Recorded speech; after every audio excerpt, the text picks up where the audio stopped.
Maybe put the goldfish in the salad. Are they coming on the side or are they in the salad? They're goldfish as croutons. Oh, fantastic. Yeah. I love that. Yeah. Any way you can get the crunch, that's awesome. Love the crunch. That's awesome.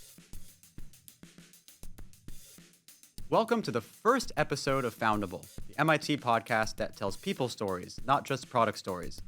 I'm Jackson Price. I talked about myself a little bit in a separate intro episode, but in case you missed that, I'll give you a little recap here. I go to MIT Sloan, but my background is really not at all what you'd expect from someone at MIT. I studied comparative literature in college. I was a professional drummer, and I toured across the country. I did stand-up comedy, and I built a career in tech PR. So once I hit my late 20s, I did what anyone in my position would do. I decided to go to business school, and that's what brought me here to MIT Sloan. Now, before Sloan, when I was in tech PR and communications, I was working with tech companies of all sizes, from early stage up to public companies. And my job was to take their brilliant, industry-changing innovations and articulate them in their company's vision better than the founders could themselves.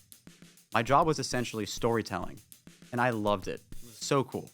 So now that I'm at Sloan, I started this podcast to combine my love of storytelling, my background doing stand-up comedy, and the fact that I have access to so many inspiring and accomplished people here at MIT. Foundable is about telling their stories, not just stories of how they build a company or how to start something, but stories about what happened in their lives before they even thought about starting something new in the first place. So that's Foundable. And my first guest is my friend and classmate, Matt Zients. Matt is building Kyma, a platform that essentially enables users to connect with their future selves so that today they can make smarter, healthier lifestyle decisions. Really cool. You're going to want to hear about it. We're going to get into all of it later. Matt is a great dude. He has a really inspiring personal health journey, an impressive entrepreneurial background. And this is going to sound like clickbait, but I asked Matt what his favorite food was, and his answer will shock you. Anyway, thanks so much for tuning in. I'm Jackson Price, and welcome to the first episode of Foundable. All right, Matt, thanks so much for being here. Glad to have you here. Thank you for having me. Really excited to be here. Yeah, me too. What's funny is I consider you a good friend, but we've never really hung out, right? This is like our third time actually sitting down and talking. Is that fair? I think that's fair. It's fun though. Like the second we finally saw each other in the same room here at Sloan, I knew we'd be friends. It's just we haven't gotten this time, so it's fun. It's exciting. Totally. I'm glad we're doing this. So before we talk about Kyma, which is great, we were talking about earlier, it sounds fascinating. I want to talk about some big things that happened to you in your life before Kyma, like before this even was an idea. And I know I think there's two main impulses in your life that led you to this. There was a personal health journey, like a weight loss journey, and this, to me, surprisingly very impressive long history of entrepreneurship that goes back to your childhood. I'd love to hear your whole story about both. You can start either one, but I just want to hear your story before Kyma. Yeah, thank you. I want to take us many years ago, so about 12 years ago, to Johannesburg, South Africa. So that's where my mom is from. Her family is mostly still there. And there's an incredible place in Johannesburg called the African Leadership Academy. And what they do is they gather 15 and 16-year-olds from all over the continent. It's the final 2 years, the A-levels years of high school. And the African Leadership Academy's mission is to train and educate the next generation of African-born leaders. And each individual comes with a project that they've been working on, a venture that they've been working on in their community, and works on that venture while they're at school, goes on to undergrad. They all go on to incredible universities around the world, and then promise to go back to their community to work on their project once they've done that as part of their kind of commitment to their hometown, their home country, and kind of the continent at large, which the Academy is really passionate about, kind of building this cohort of incredible leaders. This is like the elite group of really impressive almost young adults all around Africa, right? Yeah, really cool group. And projects that span every kind of industry and issue area. And so they run, you might ask, why was I there? Yeah, so when I look at you, my first thought is not, this is one of the elites of the African youth. Certainly not. Yeah. So that is not me. But they run a summer program for high schoolers from around the world. That's a 3-week intensive of their program. Okay. And so it That brings... makes more sense. Yeah. Yeah. So that's how it comes together. Okay. So that's why I was there, summer after my 9th grade year of high school. The exposure to this curriculum and this exposure to this way of thinking, of going out, really listening to what's going on around you in your community and trying to craft some sort of solution to address that problem and stay really rooted in solving that problem for that user is what like just hooked me. It got me so excited that the teachers and the mentors at the African Leadership Academy just lit a fire under me, and I was so excited. So I got back to DC, and I was lucky to find this program called LearnServe. And so LearnServe is fantastic. They're based in DC. They run basically like an social entrepreneurship boot camp for 2 years for high schoolers once a week after school. We would do the same thing, kind of that same motion that I got exposure to at the African Leadership Academy at their Global Scholars Program I was talking about, for a whole year and beyond. So what that looked like was we would like do kind of some sort of lesson each week, whether that was understanding how to listen to the customer, understanding how to prototype, all of these tactics and strategies that I'm learning here again at Sloan, which has been really fun to learn, now 10 plus years later. I was just going to say, this sounds like Sloan classes, but you were 15? I was 15. And it was the coolest group of people and the coolest group of teachers, a lot of whom I'm still in touch with, and students I'm still in touch with. And so we all came up with different projects. Some of us came up with initiatives or clubs we wanted to start at school. It was 2013, so people were really excited about trying to develop mobile apps. So I kind of fell down that rabbit hole, which I'll get into in a second. What was total side tangent? What was a song that you remember from that year? Oh, great question. I'm gonna hate. I hate that I have to do this, but I really think that I Got a Feeling by the Black Eyed Peas. It's from before then, but it just had such a stranglehold on my middle school experience, and I think it carried into high school. Yeah, I don't blame you for hating that. It's the first, and I like the Black Eyed Peas. Yeah. They're awesome, but it's just the first song that comes to mind. There's definitely more, and my like ability to pinpoint like 2013, this is what I was listening to, not as good as I would like it to be. Probably not as good as you are at it, but it's just a song that lives rent free from my like late middle school, early high school years. I met will.i.am at a party once. No way. Yeah, we were in a group, and he walked, and he was introducing himself. He was like, "Hey, I'm William," and I was like, "Will, you are." I didn't say no, that. You did. No, I wish I did. I didn't say that. No, but I was like, I'm Jackson. I choked. That would have been fun. Would have been great. One of those moments where you like, after you meet that person, you're like, shit, I had the line. I know, I blew it. It's funny. I was at a party with him once, but I didn't talk to him. So you're cooler than me that you got to actually talk to him. I mean, not cooler. I just got to I talked to will.i.am. That's pretty cool. Anyway, go back to 2013. So 2013, I got really excited about being like, hey, there are a lot of mobile apps on my phone. It would be just really cool. I don't think I had the foresight to think this way, but in retrospect, revisionist history, I just really wanted to try to build some sort of app. What we got into was through my time in South Africa. So African Leadership Academy is in Johannesburg. A lot of my family is now in Cape Town. Through my bar mitzvah project, I got involved with an orphanage in Cape Town called Baphumelele, and they're a fantastic organization. And around that time, their founder, Rosie, was a CNN hero. And so Baphumelele had done a really good job of marketing themselves, making themselves a destination for people around the world who were visiting Cape Town, wanted to see like a community organization that was doing great work.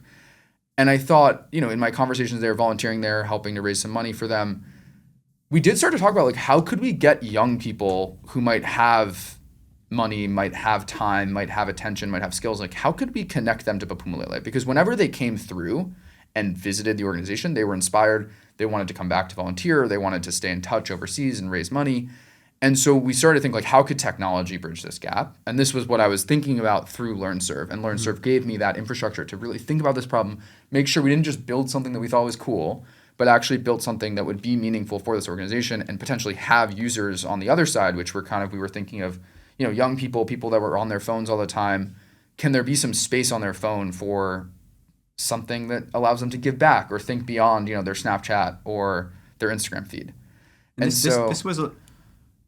and that's such an important, interesting time to think about that, because this was before all of the exhaustive research of like the negative effects of using phones, and also before our brains have been so saturated by it. We were still like not dangerously connected to our phones yet. So that was a cool time to think about that. Totally. It was still kind of ripe. And before like Facebook fundraisers had really like filled this gap in a way that I think they did a really good job with. And so we were like, how can we build something that's like pretty simple, like, summarizes what an organization is doing, kind of just tries to replicate the experience that I had had and tons of other people had visiting Bapumulele and being so inspired. So telling some stories, getting some text and video in there. So we set out to build that through LearnServe.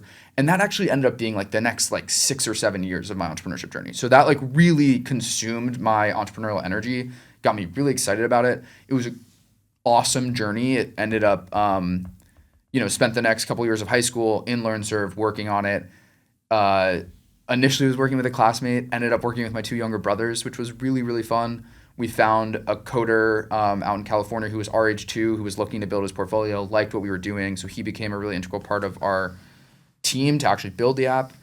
And by the time we launched it, we had 25 other organizations like Bapumulele from all over the world. Wow. That agreed to make pages on our app and connect to the young people that would discover them through using our app.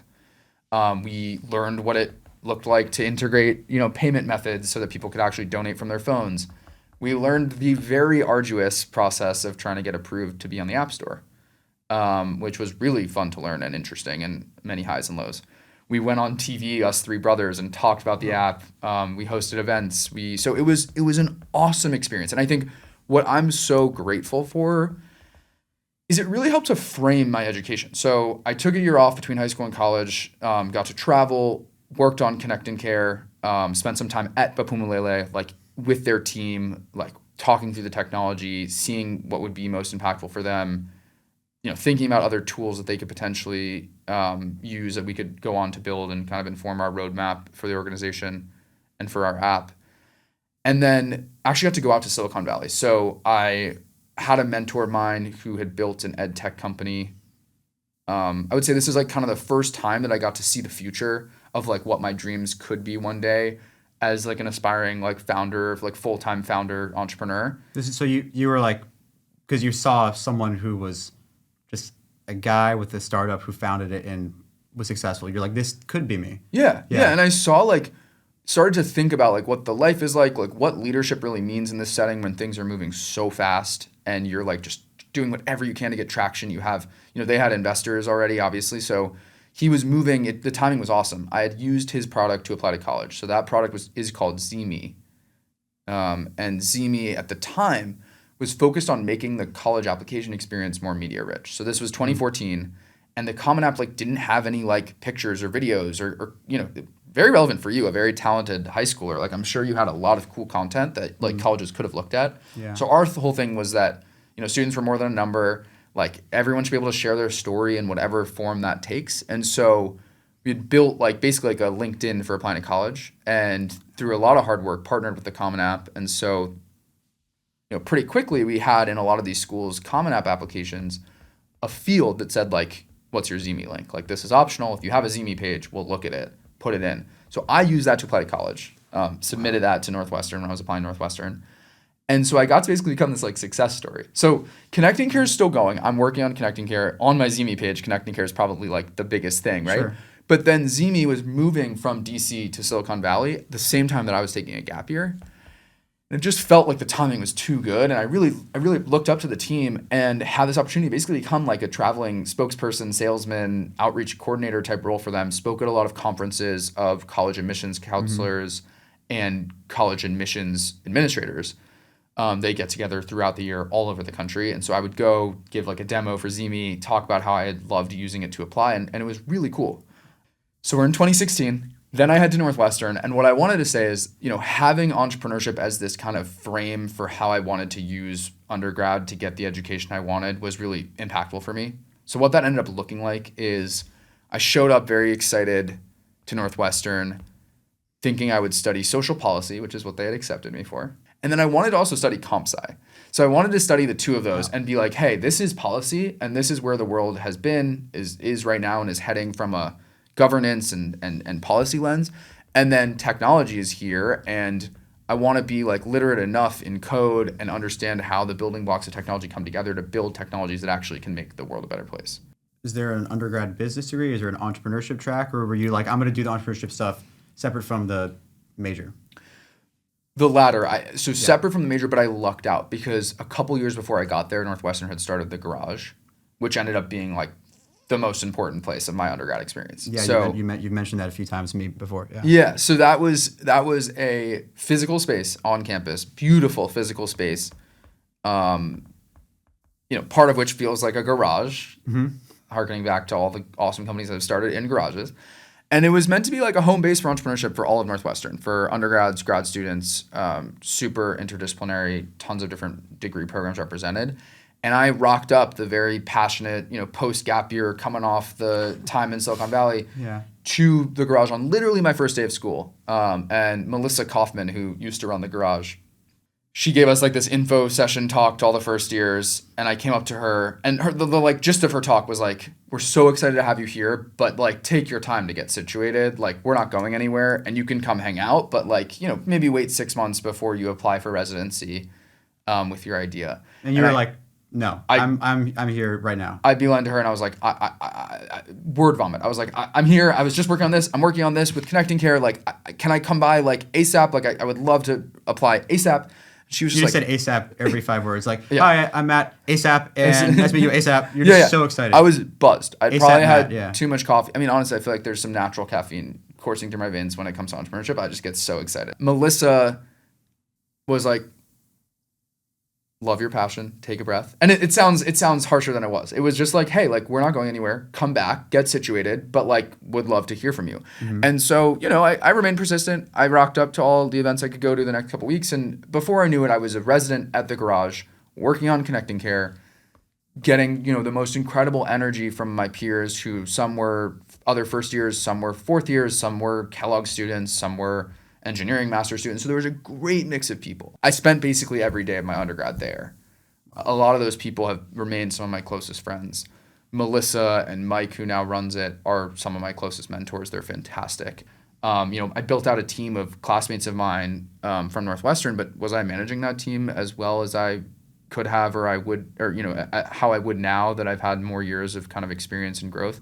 Well, no, that was that was your first time managing. You're supposed to not do well the first time you manage, and that's right. That's why you're good the second time and the next time. But this is so important. You went through that because now what you might have done well, might have not done well, and you can just build on that. Yeah. And then what's the end of your time with Connecting Care? What was that like? Because I want to get to your personal health journey as well, and then we need time to talk about Kyma as well. For sure. Yeah, I would love that. Yeah. So Connecting Care took many forms. We kind of ultimately ended up finding our strongest traction when COVID hit. So it was a funny kind of coincidence, so much was changing around COVID. I was dreaming of working on Connecting Care after school. There were little moments where it looked like maybe that would be possible. My brothers were in undergrad at the time, just starting college. One of them was, the other was on a gap year. And so we were starting to figure out what would it look like to go, for me to be all in and full time. COVID hits and things kind of change. But the funny thing about Connecting Care is, we got our most traction when COVID hit, which is basically what happened was these nonprofits that had been our partner organizations that we had been helping kind of raise money and awareness for, they all had various responses to COVID, but found themselves with additional kind of busy work and other work that maybe students could find value in getting exposure to. Long story short, we started a remote volunteer matching program when all of us were kind of holed up at home. Some college students, some recent college students, some people far into their careers who just found they had some extra time. We started connecting them to different projects that our organizations were doing, and that was really cool. Yeah, what a way to pivot. It was a cool experience, and it was really good learning, and hopefully valuable for all kind of parts of the experience, both the volunteers and the organizations. Yeah. So it didn't make sense to go all in on Connecting Care, and so I figured the next best thing would be to try to get as close to a founder who was rapidly growing a business again as possible. And so got really, really lucky. Got connected to a company called Everytable, and Everytable focuses on making healthy, clean, delicious food affordable and accessible for everyone. So they make salads, wraps, grain bowls at a $5, $6, $7 price point, and have store locations. They have healthy vending machines, smart fridges. They do home delivery of subscription meals. They do food service and all these other different kind of ways to get healthy food to groups of people. And the CEO is this really, voracious and awesome and really passionate guy named Sam. And I had been hired initially for kind of their first junior hire on their strategic partnerships team, working for an incredible person named Claire. And I was really excited about that role. And then my first week, I get an email from the CEO's assistant, and she's like, "Hey, Sam would love to see you at his house." At his house. It was COVID. So it was like July 2020. Okay. So Yeah. every table was exploding. There was so much need. There's always so much need for clean, healthy, accessible, affordable food. I go to Sam's house. We go on a walk. And this is a really special moment because I'm really excited. I was so excited to meet him. I'd been following the company really closely. I'd been really humbled and excited that they had hired me. And he pulls a piece of paper out of his pocket, and it says Matt Zients, one pager, and it has kind of a new job description for me. And he's like, basically, we were really excited about you on the strategic partnerships role, but I'm busier than ever. My current assistant is going to go do a different role within the company. Like, will you be my executive assistant, chief of staff type role? Wow. And it has all these functions, and at the bottom it had kind of key characteristics, and it said humility, passion, and diligence. And so This was all 1 week after you started your job. And we're walking through his neighborhood. Wow. You must have crushed it in that first week. Oh, no, Jackson, you're too nice. I think it was really just he needed a week before it. Just the timing of him asking if I would take on this new role. Okay. Nothing about my first week. My first week was onboarding. Everyone was really sweet, but I hadn't done anything. That would have been probably the most impressive first week of anybody, any job ever. If you're a young adult, you're early 20s. I'm going to make you chief of staff because you've been crushing it that much. Yeah, no. certainly. But he wanted to do that. Yeah. He needed and, at a formality. And to be clear, we love that chief of staff buzzword in business school. That's some jargon buzzword. This was framed as an executive assistant to the CEO role. I did as much as I could to take on as much as I could. I think I functionally became a chief of staff of sorts. But this, to be clear, that's what it was called. Titles are one thing. What I was doing functionally is what matters and what was exciting, and it was the best learning experience. So I bring this up just to say we can say you're a chief of staff. So, okay. Oh, that's nice. You were a chief of staff where it mattered most, right here in our hearts. Yeah. Thank you. So the next 2 years are just a crash course in exactly the type of business that I got most excited about at African Leadership Academy, which is a social enterprise, which is a company that is equally weighing their commitment to be profitable to their commitment to deliver on some sort of social mission. And every table was exactly where I wanted to be to learn that. And so it was fantastic. We were growing really fast. I got to kind of help Sam stay organized. He ran such a high velocity, high octane day. It's really impressive how much he could get done in a day. And I just learned so much. It was COVID, and so we drove together to our big commissary facility in LA. We would visit store locations. He would, visit with different leaders and just an incredible, investors. And so, and at times he would kind of let me go out into the company and work on different areas of the business that needed the most kind of support. And sometimes what I want to know most about that is what was the part of the business that he asked for support on that was the most foreign to you, and you're like, I don't know how to do this, but I'm going to figure it out. What had the biggest learning curve for you? Yeah, so I had no exposure to kind of manufacturing, and we were effectively running a pretty large size fresh food, kitchen that had the ability to be optimized like a manufacturing facility. So he's an incredible reader, and so he was a student of kind of all of the best, the Toyota way and all of the best ways to efficiently manufacture goods. And so that was new to me. So getting into all of the right garb to go into our kitchen, our big kitchen facility where there was, a spice room that was maybe bigger than the studio we're in, just to give you that sense of scale. And we were making, thousands of meals a day. And then trying to understand so I would spend some time clipboard in hand, tracking different processes, timing things. I wasn't alone. We had experts who trained me. But, it was an honor to be able to do this. He had me serve as his eyes and ears to go see how we were doing X, Y, or Z process, talk to him about it, process it, and then figure out how I can be helpful. Sometimes it was more clerical admin of organizing these experiences where we were testing and timing and everything. And sometimes it was actually like taking that information, packaging it for a meeting. It was cool. This is a kind of a leading question, but is there any way you could have learned what you did by not being there in person and just having them relay information to you? Again, leading question. I assume there's no chance, but I want to hear. Yeah, I would say no chance, and I think this is a good reminder for me. Like the way you even asked that question is just like how powerful it is to just go see something, like show up and be like try to be. I was trying to be wary of not taking up too much space, and I think we were a company, we were a team, and we functioned like a team. We were all very close, and people were so drawn to this mission and are so drawn to this mission. It's what makes that company so magical, and. So the answer is no. I needed to be there. I needed to see it, and so he was very good about like let's go, like actually go. And it was COVID, which made it hard, but we masked up and we stayed adherent to protocols. But like every table's mission to serve healthy, affordable food was on fire. And it still is. It will be, and it's a huge problem. And they have a really interesting solution for that. But it made it so that working these crazy days and it was worth it. Everyone was fired up. So I think a big lesson from that is like the buzzword alert tailwinds of oh my god, how dare I? Let's try another one. You can't. I'm going to start a new rule. No one can use tailwinds on this podcast. I like that rule. Sorry. No, it's good. I need that. I need that kick in the butt on that. So just you can use it. No, but I can come up with something else. I think just the energy and the feeling of getting to work on something, that type of mission every day with the person who's trying to will this company into being, and the many people around him who are doing the same, and the level of ownership that was kind of imbued in all of us because we cared so much about what we were doing. That's a takeaway for me from that experience. That's if you can work on something that gets people as jazzed up about it as you, and you keep going, you're gonna do something hopefully impactful. You're gonna do something that is meaningful because people want purpose, and we're all searching for purpose, and we were able to really bottle that up and use it as one of our superpowers.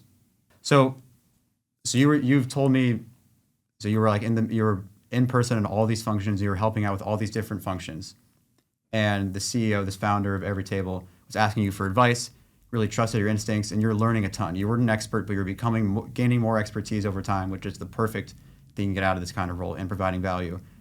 At some point you maxed out, or you felt like it was time to move on, you wanted to do something else. Without telling me the rest of your time at every table, what was the moment where you felt like it's time for something new, and what was that new thing?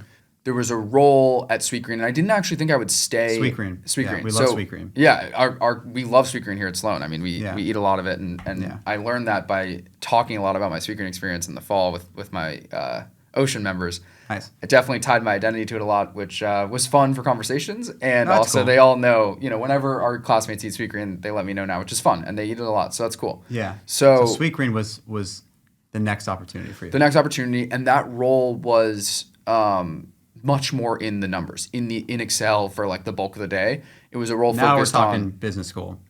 Yeah. All Excel, baby. Yeah, a lot of Excel. We love Excel. A lot of Excel. We have to love Excel. You have to. And so this role allowed me to get what I felt like I had been missing kind of in my toolbox. And I knew as a founder one day I would want to be able to definitely consume that type of analysis and sometimes have to originate it as the CEO and founder for sure.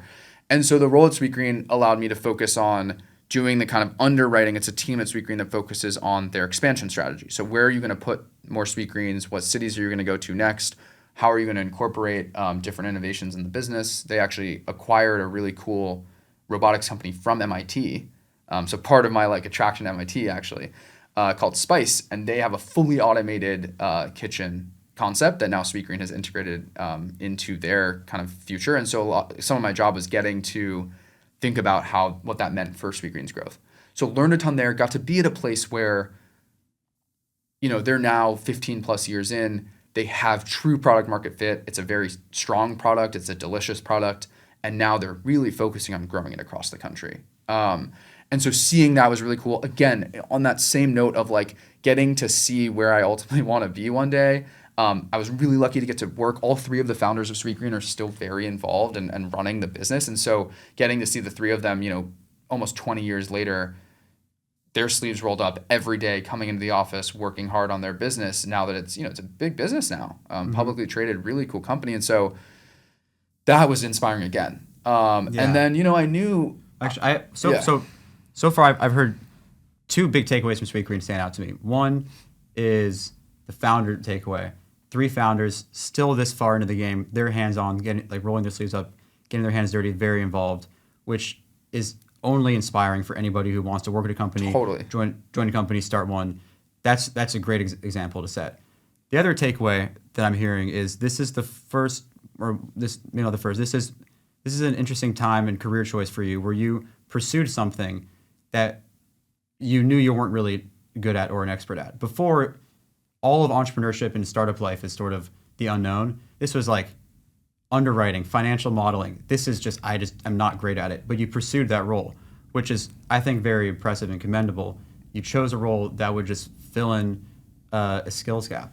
And was that really part of the reason why you wanted to make that leap? Yeah. And it speaks to the team that I got to join. I had good exposure to our real estate expansion at every table, because of how kind of generous Sam was with letting me kind of learn across the business. And so I knew some, but I certainly was not as strong as I would have liked to be going in at actually sitting in my seat, getting in the Excel model and building out the model that was then ultimately going to be presented to think about if we were going to expand. I had a team that was looking over my shoulder and training me. And so that was huge. But I think, you're putting words to it in a way that in retrospect is amazing that I got to do that, because that is what entrepreneurship is. You're right. It's like knowing something, but then really going at it quickly, getting good enough and at the level that it needs to be at to be done at the right level, but doing that at a pace that, I wouldn't have necessarily opted into. I was pushing myself by applying for that role, and I got really lucky that they took that chance on me, and I learned a ton. Wow. Yeah, so that was cool. So amazing time at Sweetgreen.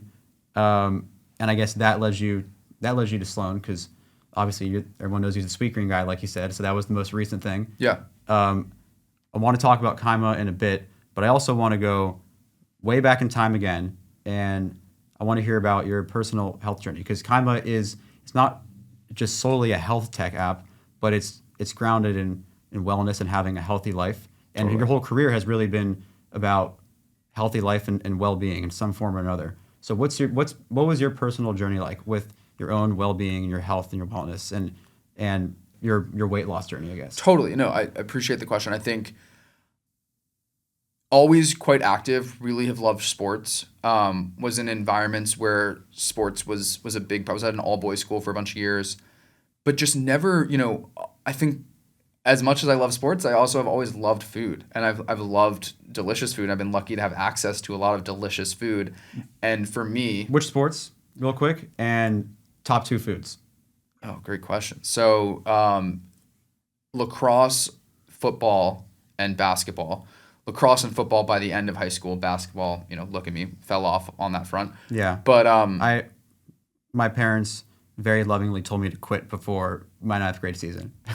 That's how much they love me and how bad I was at basketball. Tough love. Yeah. No, that's probably Yeah. Yeah. They encouraged many other things. Right. Very encouraging, but Right. it was for the best. No, Look at me. Yeah. I'm not blocking shots anytime soon. Yeah, same. Yeah. So, and then food-wise, sushi head, love sushi. So love the sushi that I've had exposure to in your hometown. And then LA, yeah. LA, yeah, it's great sushi there. And then I'm a Caesar salad fiend. So Caesar salads and Caesar salad wraps, some of my favorite. So Wow. I've never met someone passionate about Caesar salad. passionate. And it was so fun. Every table had a Caesar salad that was delicious. Sweetgreen has Caesar salads, plural, that are delicious. So been lucky to work last 2 jobs, great Caesar salad places. You ever go to CPK, California Pizza Kitchen? I do. The kids' Caesar salad comes with goldfish. That is good to know. It's great. That'll be my next order. I was gonna say it's kind of weird if you order it now, but as a kid, it's great. That's Yeah. great. Maybe Yeah. put the goldfish on the salad. Or are they coming on the side or are they in the salad? They're goldfish as croutons. Oh, fantastic. Yeah. I love that. Yeah. Yeah. Any way you can get the crunch, that's awesome. Love the crunch. That's awesome. Okay. So all to say, to be honest with you, a lot of my kind of weight loss journey has been grounded in being lucky to have access to really healthy food, knowing what I need to do. But I think just, eating more than maybe my body needed, just kind of eating past fullness. So that's something I've struggled with for 15 years. My weight has fluctuated quite a lot. And I want to latch onto something because it connects directly to Kyma, is knowing what we need to do, but just that huge gap between the knowledge and the intention and the actual doing it. So that intention action gap is what we're really focused on. So my journey's is ongoing. It's been something that I think about every day. On a meal by meal basis. I'm still not where I want to be in terms of my relationship to my body image, things that we all really, deal with and think about. And I'm grateful for people in my life and people I meet who are equally kind of open and vulnerable about it. And so it's ongoing. But I think what's exciting to me about what we're now working on is I think it has the potential to hopefully help people improve that relationship. That's great. Thanks for sharing that. Do you mind if I dive a little deeper Please. into Yeah. this, what you've been going through? Because I think a lot of people listening can relate to this. I definitely can relate to this. I have terrible self-control when I like what I'm eating, I will just finish all of it. Or if I'm watching something, I always need to eat something, and it's usually not a salad. It's usually something like a snack. Right. Was there a moment that felt like a rock bottom, or where you were like, maybe was there a time where you felt your worst? That was a wake-up call? You don't have to answer that if you don't want to. Yeah, I mean, I haven't, there have been a couple wake-up calls. It's funny. It's like, sometimes every Sunday is a wake-up call. You're like, tomorrow you really dive in. There have been small moments. I mean, COVID, we were all back at home, and my parents, have blessed us with an awesome life. And, I feel really grateful. And our house, food and eating and the kitchen is just very central to how we all hang out. And so I think there's some mindless eating that happens. So COVID was its own beast on that front. And then, I just to be frank and frankly a little bit superficial, my wedding was last May, and in the kind of 9 to 12 months leading up to my wedding, I just thought about, in wanting to feel my best in my body, dancing with all the people I love, dancing with my wife who I love dearly. I just wanted to feel the best I could feel.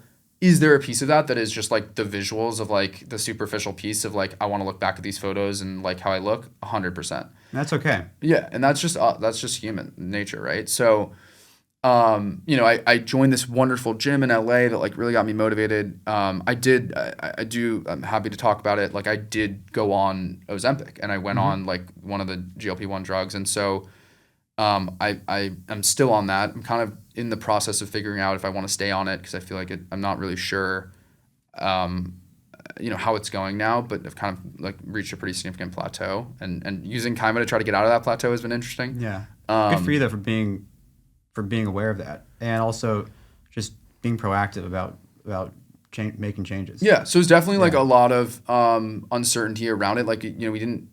We still don't know exactly everything about these drugs, but I had the ability to try it and have tried it, and that 6 months leading up to the wedding, I was pretty unstoppable. I was phasing onto the drug, felt like my appetite was very in control. I felt much more in control and aware. For me, a good day of eating is a day where at the end of the day, I could recount to myself or to my wife or someone everything I put in my body and when, because there are days where I just kind of zone out and I'm not mindfully eating that bag of chips or that apple, and then I actually frankly the day was so busy that I might not even be able to fully recall what I ate.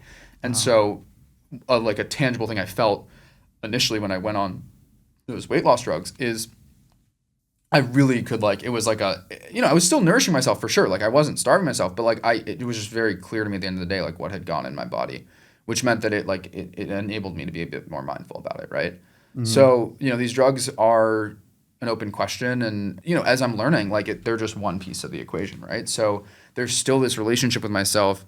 There's still just behavior that I want to keep working on, and many ways to go about that. Excited that we're trying to build something that potentially could be impactful for that. Yeah, that's amazing. So Kyma was not in your mind several years ago. You had so many things going on. You're working with cool companies.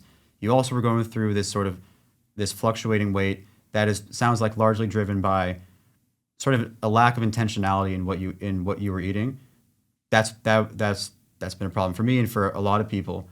And then taking Ozempic sort of it shrunk the amount of food you ate. You weren't starving yourself, but you were at a point where you could remember the food you ate, and you had to be, therefore, more intentional. And now you're turning that real need for intentionality in life choices into a startup, which is amazing. It really just kind of emerged out of nowhere, naturally out of your life. Is that sort of an accurate tie-in between your life and what Kyma is trying to guide people towards? Yeah, I would say a lot of threads coming together to like bring us to the kind of idea that Jay, Derek, and I are working on. But definitely, like from my personal perspective, I think part of why I'm so passionate about the issue area is because it's still an open question for me and still an open challenge. And I'm convinced, just like that technology, and many people are out in the world, trying to explore the similar things, right? But technology definitely has more room to, at least for me and hopefully for many others, make this journey less painful. I mean, still hard, challenging stuff. But I think the way that kind of all this data is being collected about us now, that we're collecting on wearables or through our phones and through all of these apps that we use to live our lives, they're really smart people, and we're trying to be part of that group of people that are trying to figure out how that data can kind of be harnessed in the most dynamic way to get you to where you want to go in your health journey, in your lifestyle journey. And that's what gets me excited about Kyma. That's amazing. That's great. I want to end with a couple questions about Kyma to make it overly clear for people what Kyma is. So first, can you tell me what Kyma is in 1 to 2 sentences? Yeah. You have to cut yourself off at 2 sentences. Yeah. And then, what is a user journey of Kyma? And not in the like MBA Sloan class, like the user journey. Tell me what it's like from just a regular person, or you can make up your own persona or yourself. Yeah. Opening the app, going through your day, using Kyma, and maybe spread that out over the course of a week. Yeah, so I want to be clear. It's early innings for Kyma. So we're like really just getting started. We're currently like, I want to speak to this if we have some time. I had a really fun aha moment with Kyma yesterday, just like in a customer interview. So we're still very much in the kind of like prototyping, user test groups, customer interview phase. So learning a lot. And if we were having this conversation in 6 weeks, we might have a slightly different delivering of our solution, because we're just really still iterating and figuring out what really is going to be impactful for people. But Kyma is trying to use technology to close the intention action gap. How we do that is we are creating a place where users can have a relationship with their future self. Their future self has access to whatever data and information about their lives that they want to share with Kyma, in the hope and intention of ensuring that people never lose motivation again to be the person they want to be. We all know what we need to do, but we're testing out, if your future self being this kind of all-knowing about you, all-knowing about kind of lifestyle medicine and how to make the lifestyle changes we need to make to be healthy sustainably, so that people can make habits that last and are sustainable for them. That's amazing. So was not 2 sentences, so I apologize. I'm working on my pitch, Jackson. It needs work. It's okay. I'm a comms guy, so I can help you with that. But that was great. So the future self is like a coach or a guide in some way, correct? Yeah. This coach is not some fitness instructor like a Peloton model. It's not a doctor or an AI generated person wearing a lab coat. It's not just a bunch of text. It's a version of you. Yeah. And that to me seems like such an intentional choice to speak to people way more directly than any other third party could. Can you tell me if that was the vision all along, or did that come about after some trial and error and you're like, oh, obviously this has to be coming from your future self? Yeah, so there's great research. There's an incredible UCLA professor named Hal Hirschfield. He's done some really cool research about how having a relationship with your future self impacts how people save for retirement, impacts how they behave today, right? So he's done some really cool work. We've been talking to different users. Derek, who's our co-founder, who's a doctor, he's a lifestyle medicine doctor, has found a lot of kind of success working with patients with this future self type framework. I had an experience a couple years ago where I was at kind of like a yoga retreat type place, and we wrote letters to our future selves, which is something that people use kind of across practice. And so there's a long history of this kind of framework and way of thinking about things. Our thought is like, how can we make the future self present in your everyday and at different points? So like the future self could be Jackson in 6 months. It could be Jackson in 2 years. It could be Jackson in 15 years.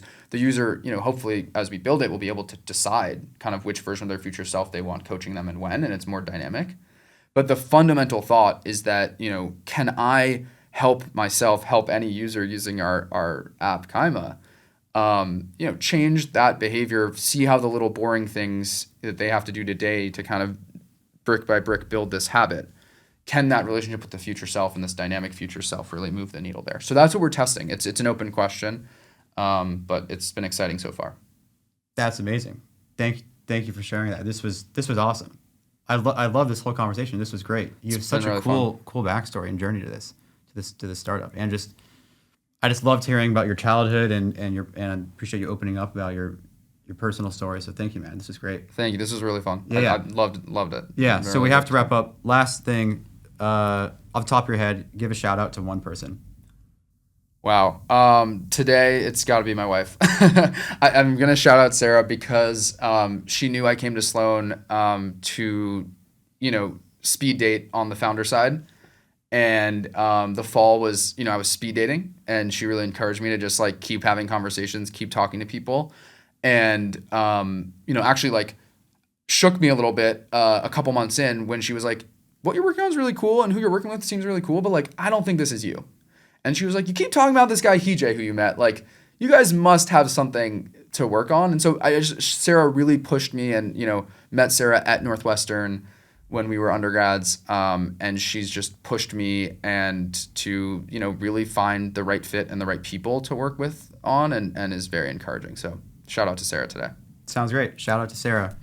Shout out to you, Matt. Thanks so much for being here. Thank you, dude. This was so fun. This is great. I loved it. It was a really good time, and excited to see where this podcast goes. It's gonna be huge. Appreciate it. Thanks.